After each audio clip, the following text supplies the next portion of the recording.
How does regression to the mean impact player valuation?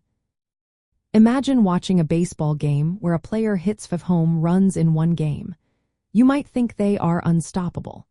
But in reality, that kind of performance is rare and often influenced by chance. This is where regression to the mean comes into play.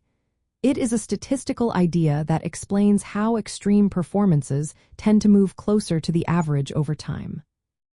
So, if a player has an unusually high batting average one season, it is likely to decrease the next season, not because they lost skill but because the initial high was partly due to luck. Conversely, players who have a tough season might bounce back closer to their true ability. When teams evaluate players, they need to remember this. If they see a player with a very high or very low number in one season, they should consider that some of that might not be sustainable.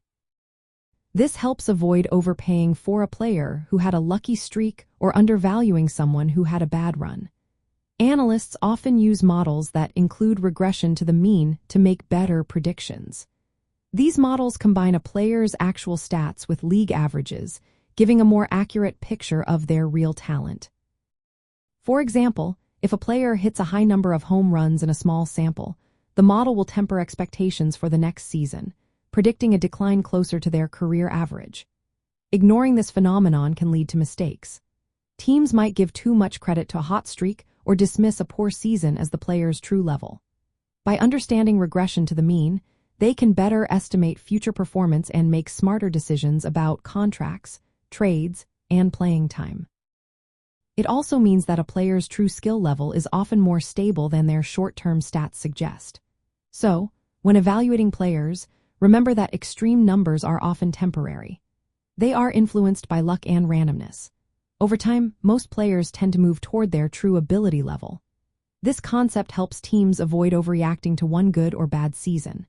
Instead, they can focus on the bigger picture and make more accurate predictions about future performance.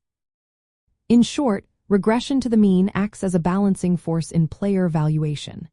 It reminds us that not every standout performance is permanent, and not every slump is a sign of decline. By accounting for this, teams can make smarter choices and better understand a player's real value.